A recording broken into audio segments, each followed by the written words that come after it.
Hey guys, my name is Tim Schmoyer and it's Thursday, which means it's time to do some YouTube Q&A with you guys, just like we do every week here at Video Creators. Will You Laugh wrote and asked this. Tim, do you follow any rules in terms of privacy and your safety for your vlog channel? I do vlogs, so I would love to know. This is a really important question and one that I take seriously. My family has been vlogging on YouTube since 2006. Well, we weren't a family then, it was just me and my girlfriend, and then we got married and now we're still doing this stuff together.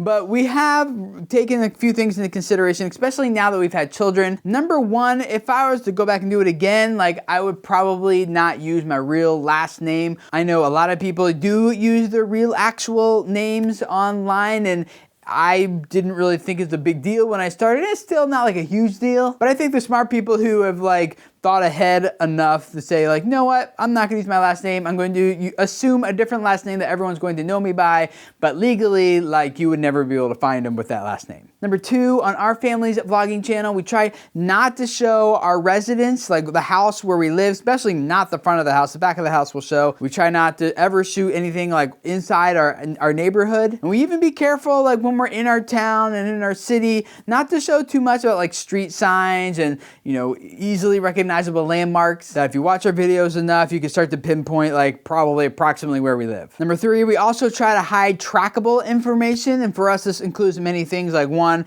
license plates. If our license plate get into the video, we make sure we blur that out. We don't ever give out our real mailing address. We don't use our real phone numbers actually, our Verizon numbers. We have Google Voice numbers that we use instead. On my website domains, you can look up the who is information to see who that domain is registered to. I actually have that information privatized, so you can't just look up our domains and find out our info. And then we also are careful about birthdays. You can get a lot of information about someone if all you know is their first and last name and their birthday. That's actually all the information you need in order to do a background check on someone. So in our family's vlogging channel, we usually talk about birthdays either before or after they've actually happened. Number four, my wife and I are careful about announcing our travel plans online. I especially am careful about this if I'm going to leave my wife and my kids at home. I don't want anyone who might have an unhealthy infatuation with my wife or kids knowing that I'm gone for a few days. Or if our whole family is gone, I don't want someone who's figured out where we live to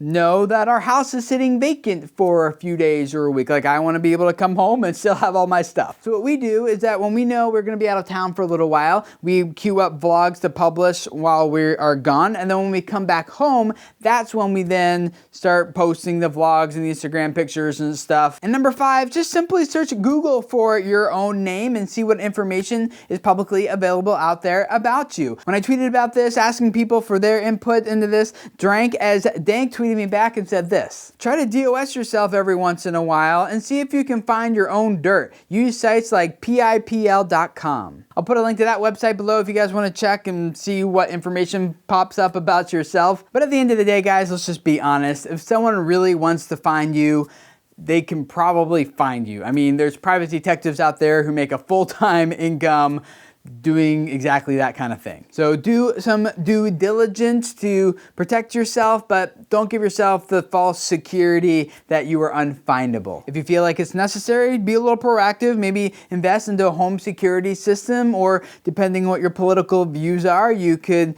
get your concealed carry license, or at the very least, you could get some martial arts and self-defense training. That's probably a good skill to have, generally speaking anyway. But the vast majority of the people out there who are watching your videos, really all they want to do is they want to find out where you are so they can come and say, thank you for making a difference in my life. They probably just want to give you a hug, maybe take a selfie with you, and that's really what they're looking for. Don't let all this freak you out, but do take some of the stuff into consideration. I would love to hear from you guys in the comments below. What types of things, rules, principles, guidelines have you put into effect to protect you and your family? Obviously, you don't have to be a YouTube vlogger for these things to apply to you. Anyone who's putting information out on the internet about themselves can run into this, especially if you're developing a fan base and an audience.